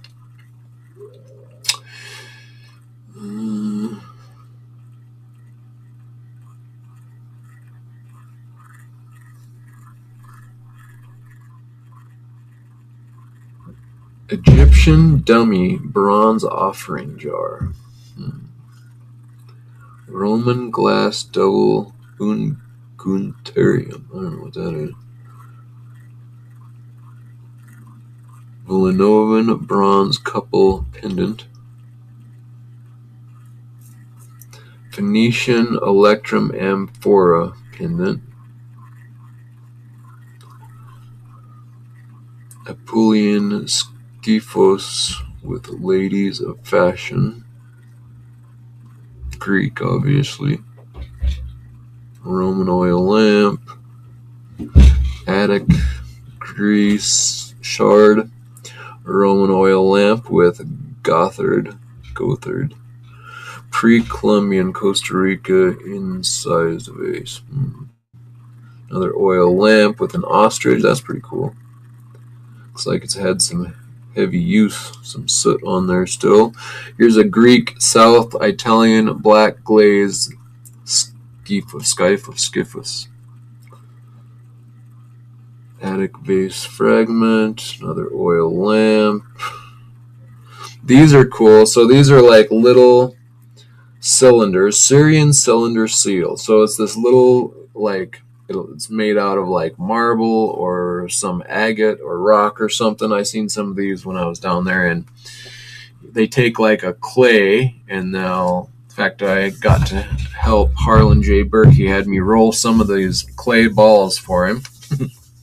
And you rub them between your hands and make it into a little ball, and then he would put it, on the table, and he would take this cylinder seal and push it into it and roll it across this clay ball, and it makes this imagery in the clay. So this is the full imagery. I'm going to click on this of the seal. So if you buy this little seal here, it's a little glass or marble or rock or some type of seal that they carve in, and then when you roll it over a clay, it paints this picture for you, and they're considered their seals for, like, whatever they were, like, showed where it was from. This is the seal of so and so, and it has this imagery on it. And that's how you would know where it came from my understanding of it anyway. But I thought that was pretty cool. It's like maybe an inch or two, probably an inch. They're kind of small. I think they vary in size, but I thought it was kind of interesting and cool to see that done in real time. Wow, cylinder seal from 19 to 1700 BC. That is old. Cyrus collection. Interesting. Iran. From Iran. 1868 to 1968. I don't know what that means, but... oh, now I gotta go back to that. Antiquities.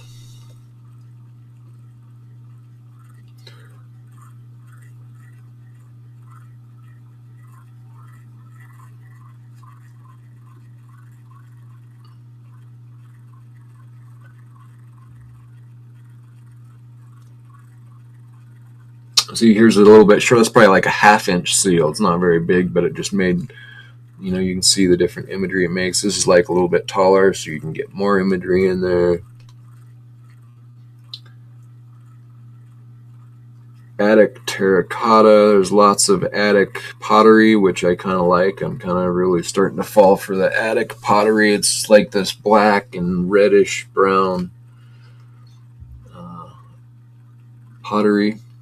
Attic black glazed mug. A lot of them have paintings on them.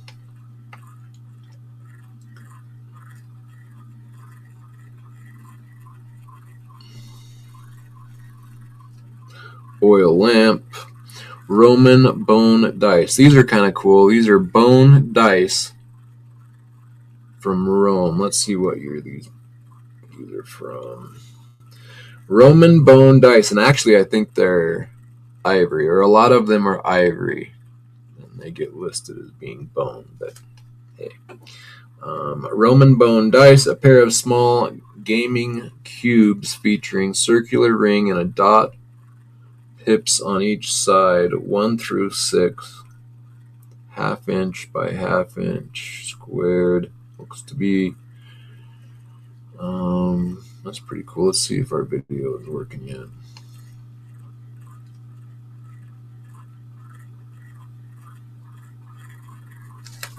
That'd be cool to have some old Roman dice, no? And the video is still not working.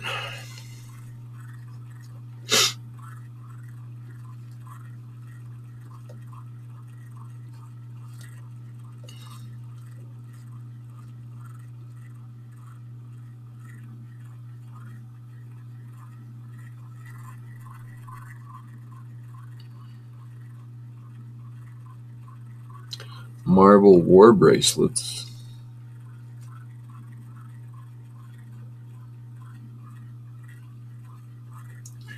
Roman oil lamp with bear.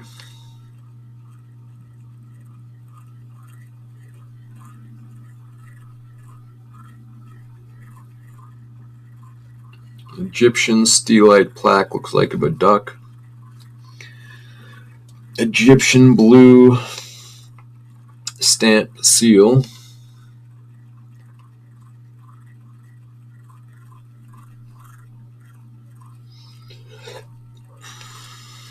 A Roman oil lamp with Cupid.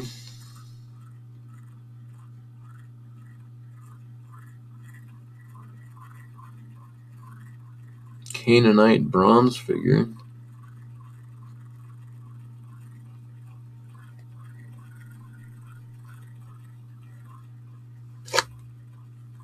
Roman oil lamp with Mercury. Roman oil lamp with Eros.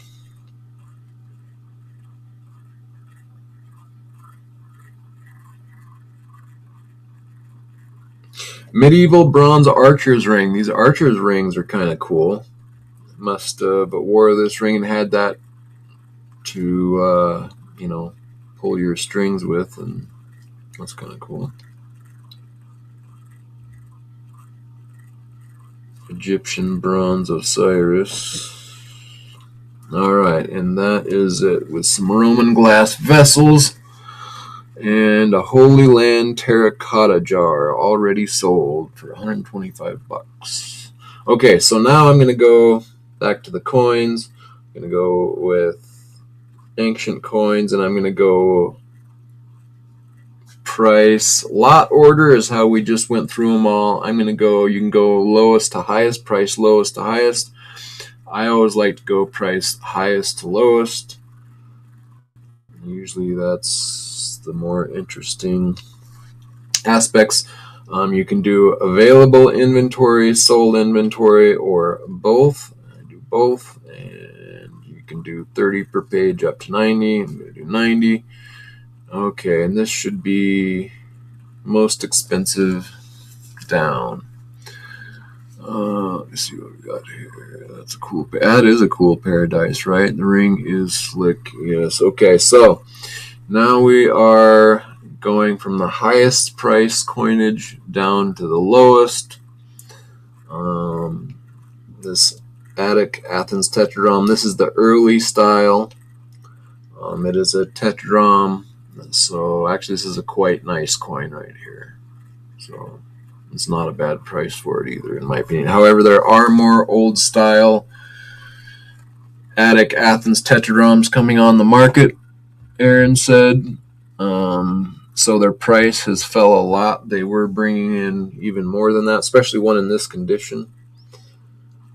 But still, that's not bad. Of course, you have your Year of Christ crucifixion shekel here. That is a pretty good, that's pretty pricey, but that is a cool coin to have.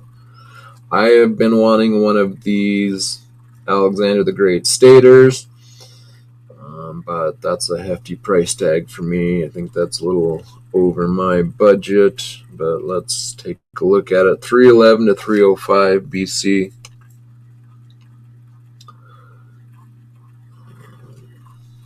And it goes back to March of 1966. So this is actually a pre-70 pedigree coin, so that adds some value. That's probably where you're getting a bit out of my price range. But I like that coin nonetheless.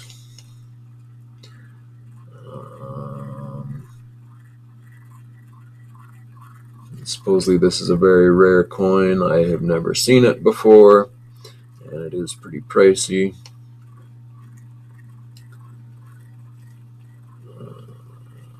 This is a very well struck coin. Everything's centered, but the art is not really there for me. But other than that, it is a nice coin. This is a cool Boeotia. I am looking for a Boeotia shield coin, and this shield they think is made out of leather. And you have your two little holes here. I think that your arm would go through. But anyway, that's what they consider a leather shield, and this is on a lot of the Boeotian coins. But I have never seen one with, I believe that's Dionysus on the back with the ivy leaves. So that's pretty pricey. Evidently, that's kind of a rare coin. I did like this obverse of the Alexander the Great. The face is very well done artistically. I wasn't too big on the reverse, but it's not too bad. It's pretty pricey.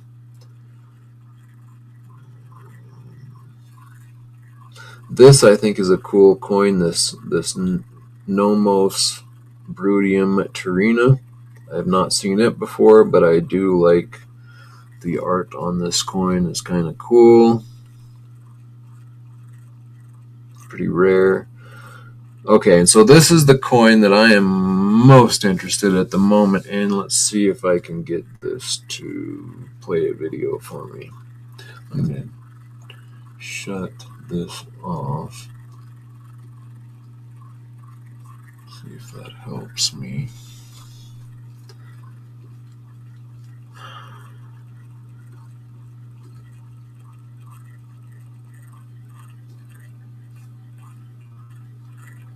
Alright, you can play for us this time. Come on. Do you know what that owl means on the coin?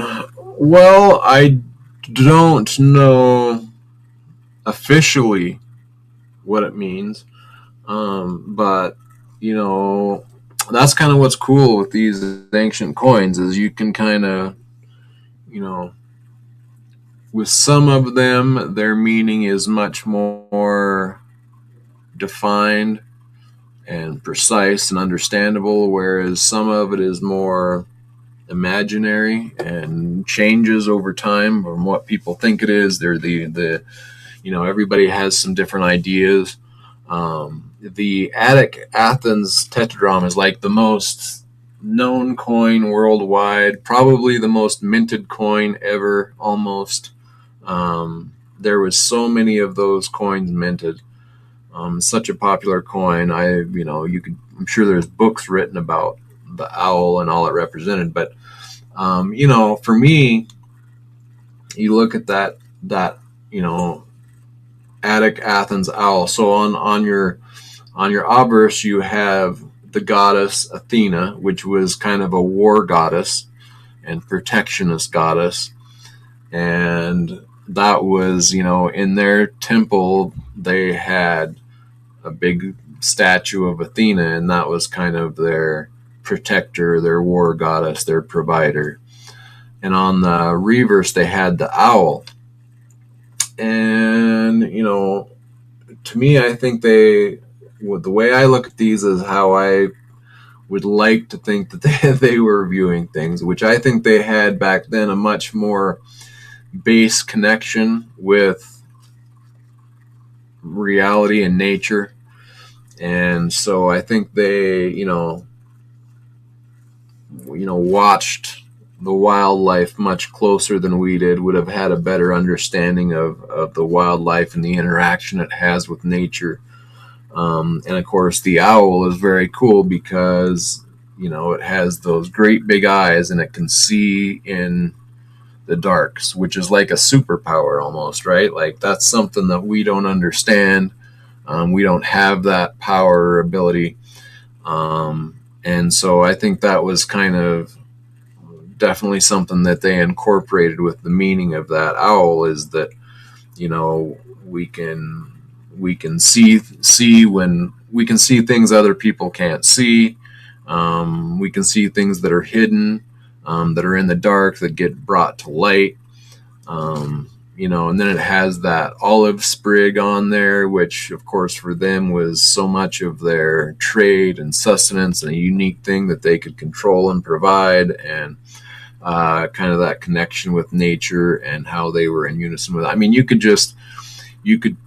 go in further and further into that, and what it represents and the correlation that it has, but I wouldn't know exactly. But I think that for me, that's more how I view these, is what they were looking at it to mean. Like this coin that I'm looking at with this goddess creature on it, which is half serpent, and it's got these heads of the dogs right here, and then the torso of a female. And from my understanding, this thing they call it a skilla, and that was kind of like the sirens that you hear about in the sea, where they're singing, or you hear this, noise, whether it's the waves hitting against the rocks and rubbing logs up and down on it, making a squeak, and whatever these sounds were that they were hearing. I think they incorporate that with this god, where the sea is an unknown thing and it has such abundance and sustenance, but it's so powerful and can eat you. And or destroy you, swallow you up, however you want to look at that. But I think they tie that in to the imagery on that coin, kind of making the connection of, the power of the water and sea, and are the sirens calling you? Are they luring you into their death? The whole aspect of that connection with nature, the power that the sea has. It can provide for you or swallowing up. How are you interpreting the calling of the sea? I think they had much more of a mindset to that type of understanding, which is what I see a lot in these coins, which fascinates me. But to know exactly what they meant, or that they officially put out a meaning for it when they made it, I don't know that that's the case. I should have asked about that, actually. And I'm going to be having Aaron Burke on for another live stream next week, Thursday or Friday. Hopefully we'll get that time locked down. So next week I'm going to be talking to him, and maybe I can bring that up, see if they actually if there's any literature tying to the meaning of some of the imagery put on these coins.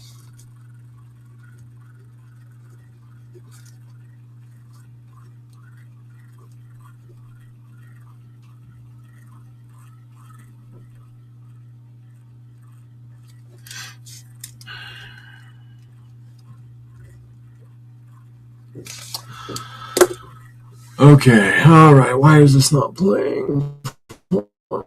Come on.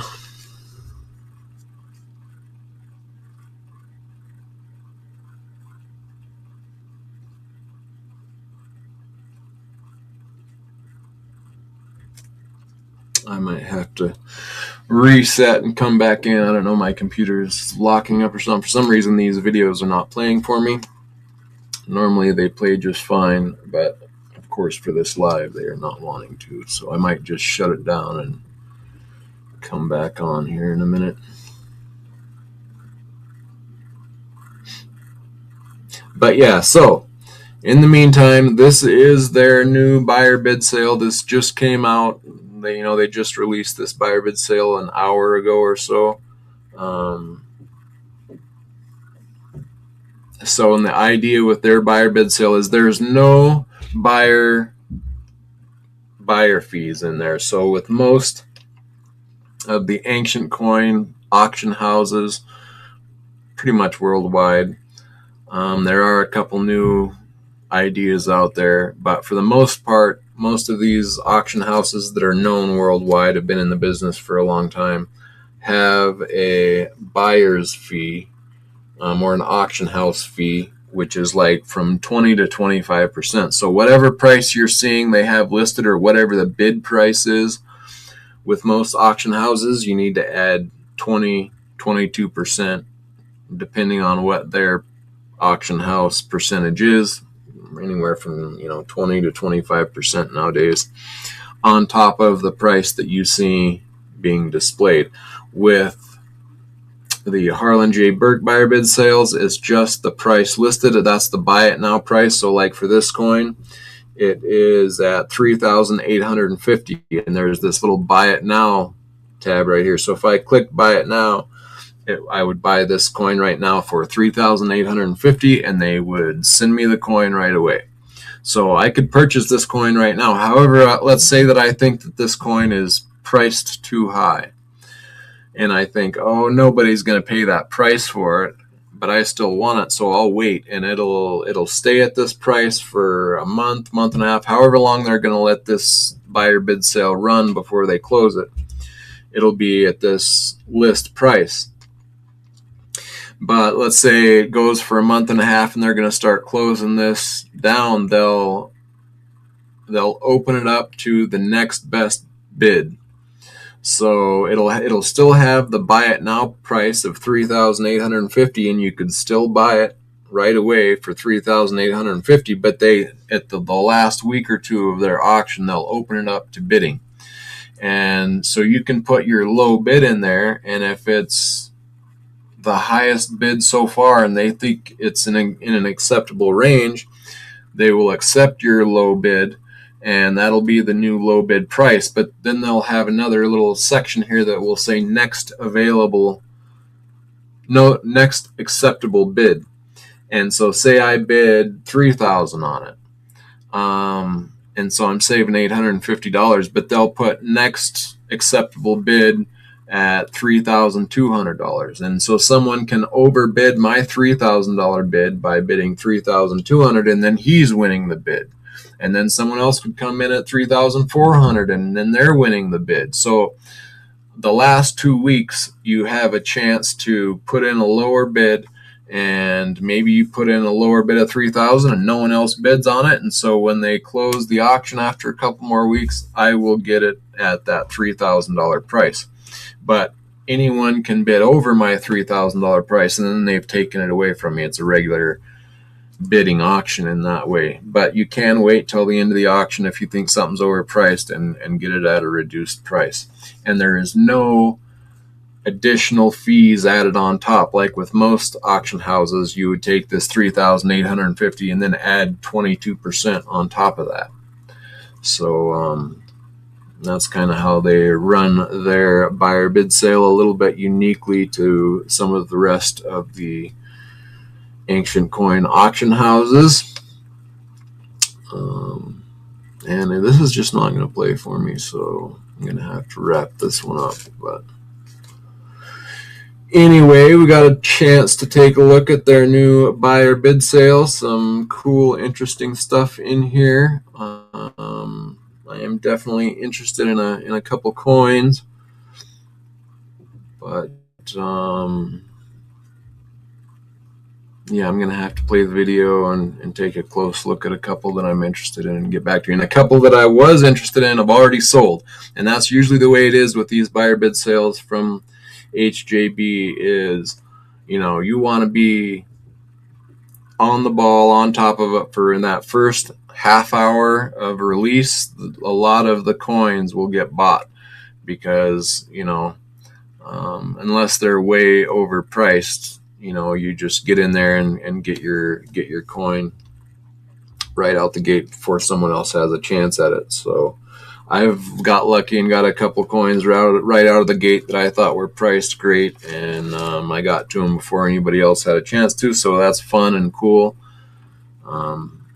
And it also makes it a little nerve-wracking too. Like if you decide, I really like that coin, but I think it's overpriced, I'm going to wait, because you never know, is someone else just going to decide it's worth it and take it at that price. So kind of makes it fun and interesting. Some cool old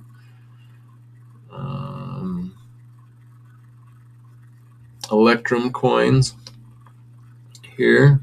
This is probably one of the earlier headdress coins, which I find cool. Got the swastika on the back as an incuse punch. That's cool. So yeah, a lot of cool stuff in here. This is a really nice Alexander the Great gold coin, mint state. It's got a pedigree. That's something that I would have to wait for the reduced price on, but it will probably sell out before that. So we'll see. All right, thanks everybody. Mr. Happy Stacker, thank you for hanging out in the movie Clash of the Titans. Okay, well, I haven't seen that. Maybe I'll watch it. Clash of the Titans. The Robot Owl. Yeah, start looking into them, man. It gets you. If you're into art, and for me, how I got into the whole stacking regular metals and then into ancient coins, it was all kind of one story. But when I got into silver and gold coins, and then looking into our monetary history, and then looking into the very first coins that were ever produced, the beginning of our coinage, and to find out that you can still purchase them and that you can gain imagery and characteristics from that time and place that have remained, just as they were stamped on that day up into the present, and you can hold that in your hand and look back into time and and then follow the monetary system and the debasement of all the different systems. And oh man, it's fascinating to me. And then to look at how they viewed the gods, and they'll have the imagery of both the gods and the stars, and how they tied themselves together with the stars and the gods. And it's very fascinating. From what I can tell, there's so much history there that it's going to be something that constantly feeds your mind. I don't know that you could ever say, "Oh, I've got all that information." You can just keep learning and keep learning, and it's all fascinating to me. So, and like Mr. Happy Stacker was asking here earlier, what does the owl mean on those attic coins? And that's what's so cool, is you can look at some of this imagery and think, what were they meaning by that? And then you look at their town and their city and what they're, like a lot of these coins will have wheat or barley or corn, or it'll have or horses or whatever they were specializing in.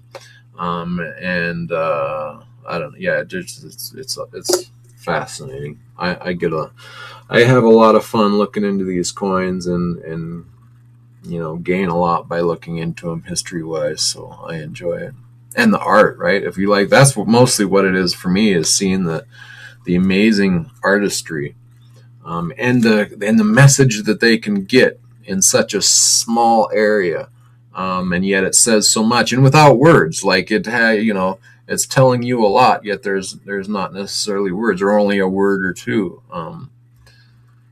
So yeah, it's very cool. And then looking at the overall art of that period, like Greek art is known for being some of the highest, best art known, and then now you look at today's art, and it's just like, what is that? And it's ugly and weird, and you can't figure it out, and it's like, what is going on?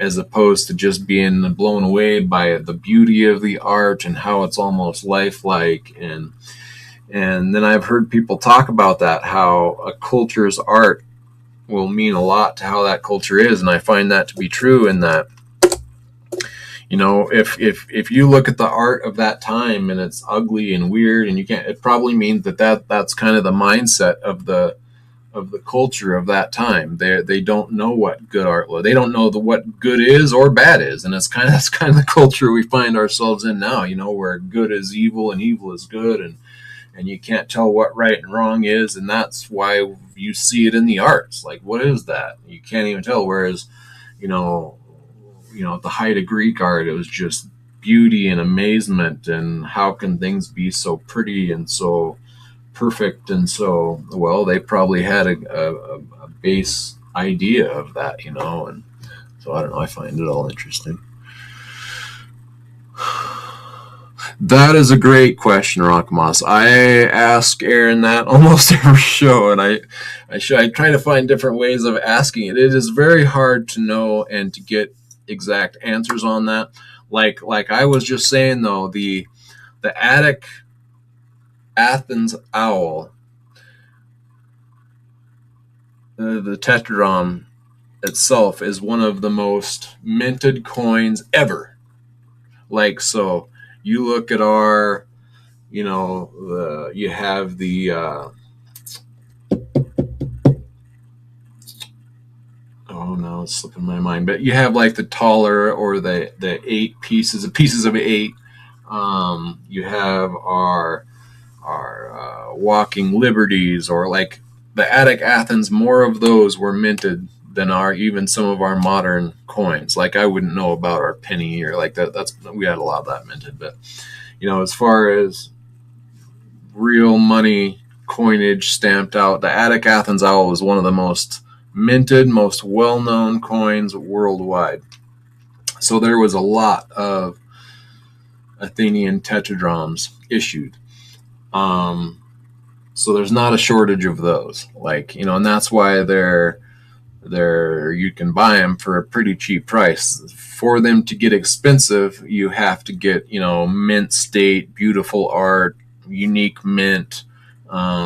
If when you line all of those uniquenesses up to Attic Athens owl, you're going to find some rarities within there that are going to be very pricey. But for the most part, you can get an Attic Athens owl for, 500 to $1,000. That's just very average and not, amazingly struck or amazingly good art, or just your average wear Attic Athens. You can get that for $500 to $1,000 all day long anywhere in the world, because there are so many of them. However, there are, some of these coins that there were only a few struck. And of course, those go into the millions of dollars now. And that's just from within the last 50 to 100 years, where some of these have exploded in value, but it's because of, the knowledge and the understanding. And now that we have our computer and we can see how many are sold over here and over there, and you can get a better idea of how many there are. And if it's something that's very unique and there's not a lot of them, then the value of those just goes crazy. So it really does vary on what specific coin you're talking about, how many of them there are. But like a good example is here, when you look at this Alexander the Great gold coin, there was quite a few of these minted because his father and himself had such a vast amount of wealth and took over the known world, or Alexander the Great ended up taking over the known world at that time, and he got all of those other empires' wealth, right? So he had all of that new gold, all of that new silver, and they just started minting these coins and pushing them out. So there are quite a few of certain types of coins, but there are those that are very rare. And there was an emperor for a short time that got killed, and so only he put out a few of his coins, and it varies. Or there's quite a few silver examples but only a couple gold examples, or so it varies.